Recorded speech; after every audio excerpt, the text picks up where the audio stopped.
Paul says twice once in his letter to Ephesians, and once in his letter to Colossians, to redeem the time. Man, this has been just hammered home to me again in the last few days. Do not waste another second.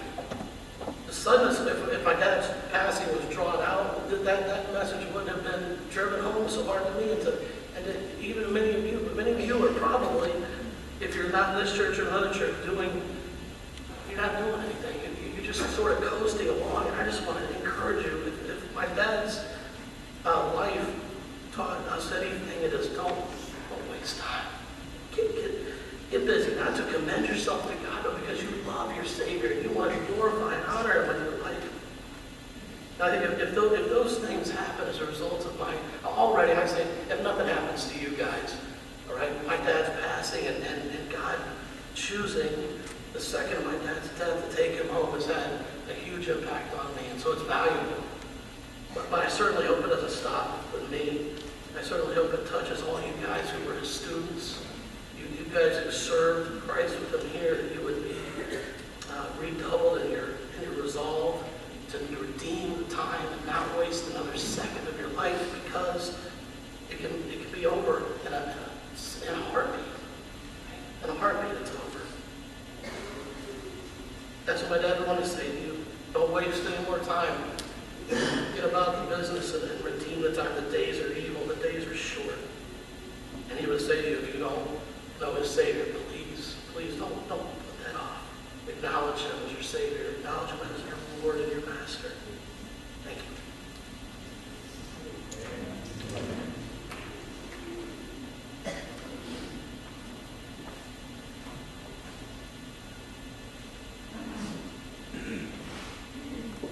Thank you, Ryan. King David said, one generation shall praise your works to another generation. Thursday morning, Ryan called me, just was leaving the meeting. Word had reached me, of course, before. Ryan said, Ryan, I'm calling to check on you. In that moment, he seemed very much like his dad.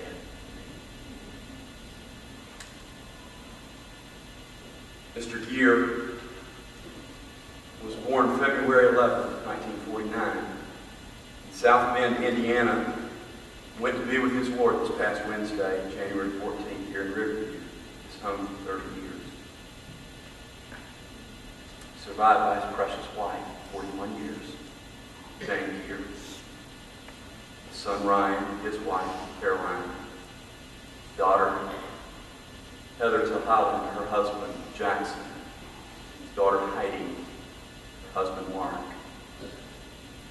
Survived by his mother, Ethel Geer, sisters, Brenda Flackness and her husband, David, Becky Stearns and her husband, Doug. 7 treasured grandchildren. Autumn, Elliot, McKenna, Addie, Ada, Ellen Martin, and Ezra. Mr. Geer was 59.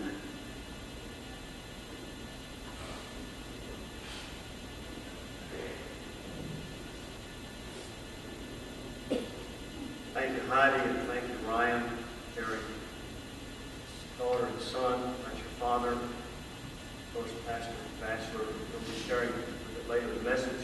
Effective as a former student, mine was impacted as well by Mr. Paul Geer. Apostle Paul was coming to the end of his life. He was giving some final charge words to a young preacher that he invested his life in, as well as many others. Apostle Paul loved people. He loved the Lord. He invested his life. And he gave these parting words shortly before his death. 2 Timothy chapter 4 says this, "For I am now ready to be offered. The time of my departure is at hand. I have fought a good fight. I have finished my course. I have kept the faith.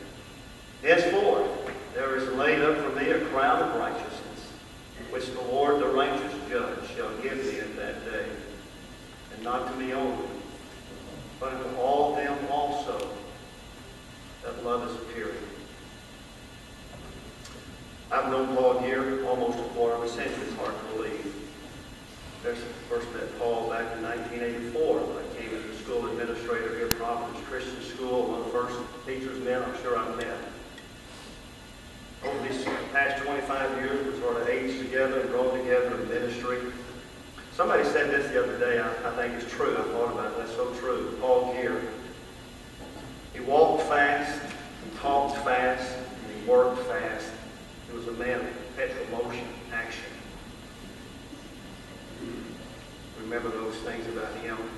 I asked us to do it, to go into the file in the school office and pull up some things for me so I could just recount them with you. Because he did have a great involvement in Providence Christian School and in this ministry. He had a real love for the school. In 1977, he graduated from Illinois State University with a BS in accounting, minor in business administration. But they came to this area, Ronnie said, been here 30 years for this ministry.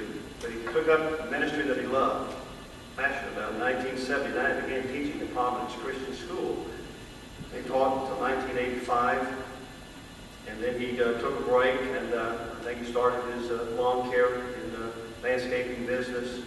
Then he came back in 1991 and served until 1999. A total of 14 years. He taught high school math, taught the Christian school, taught about every subject, but high school math, physics, accounting. And as a school administrator, as I watched his life, he loved the classroom, he loved the students. In 1996, he was voted as Teacher of the Year at Providence Christian School. When I first came as administrator, I asked the teachers that first year, I said, write down 5 goals that you have for your ministry this year, 5 goals for the school year. And here, Paul's left-handed writing. I always remember this writing. Tell it was Paul when he writes here, though. 5 goals for the 1984-85 school year. I won't give all 5, let me give 3 of them. I think it's just indicative of his heart. Number 1, he says, to be more spiritually attuned and sensitive to the needs of my students. And he said, to do my utmost to create and nurture in my homeroom class the desire to please Christ every day, and the goal of serving Him according to His will, using the young people of our church as the base to make this goal a norm in the freshman class. Then he said, the final goal was to reach into the homes of my students and minister to their needs with the goal of seeing parents challenged to live for Christ. It's a blessing as I read those things. I had a note that jotted back to him. I thought that was his heart, to please and to honor Christ. He always seemed to be the student's favorite. He was a favorite of a lot of students, and I poured his life into them. Remember that first year I came, we were assigned to do a skit at the Christian Educators Association. I came in as a new administrator. The pastor then said, you're in charge of that, and I didn't know what that was all about. But we put together a program and a skit for the OCEA downtown Tampa. I remember Paul being in the middle of that skit and all of his antics and things. It was great. I think he and Carol Pearson, several others. I don't remember what they did, but I just remember Paul Geer had a great time doing it. His sense of humor, he made it a success. He was a classroom sponsor as a math teacher, involved in school activities, games, senior trips, retreats, all those wonderful things. Touched the life of so many. Ronnie said he's been a member of the church here for 30 years. As a fellow laborer with Paul over these years, we really loved Paul. He loved the local church. He loved Providence Baptist Church, no question about it. Faithful to the services, loyal to his church and pastors. They serve it in so many ways. So I'm over the years served in the Sunday school ministry, college and career. One time not long ago, I saw his name show up on the nursery roll. I was a little bit suspicious about that because I said he must have an ulterior motive. And he sure did. There was some of his grandchildren in the nursery, so to be a part of the nursery Sunday school, I understood that. Home builders too. Ryan stepped aside. He said, Pastor Stockton, I'll step up and take his place and get somebody else.